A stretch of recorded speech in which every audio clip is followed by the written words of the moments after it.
ও সোমনাথ দা, দেখো নিয়েছি পাবদা। ও দাদা, পাবদা বেশ জমানো খাবার দাদা। তার সাথে দিয়েছে গোল ফল, দেখো মুরগির গোল ফল।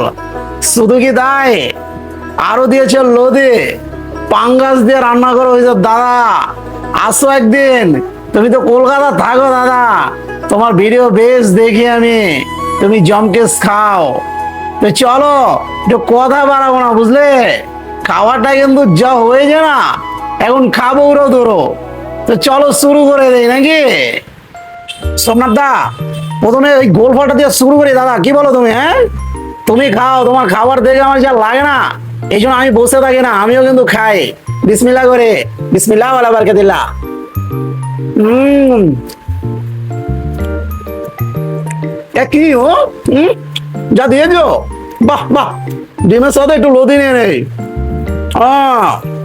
দাদা একদিন আসো না বাংলাদেশে, ঘুরে ঘুরে যাও, একসাথে বসবো, এরকম পাবদার কালিয়া হবে, কাতলার কালিয়া হবে, বিভিন্ন কিছু কালিয়া টালিয়া দেওয়া লগে কিন্তু খাসি থাকবে, খাসি তোমার নারকল পিস দিয়ে আন্নলি পাক করে বের হবে, একসাথে খেয়ে নেবো দুজনে। উফ,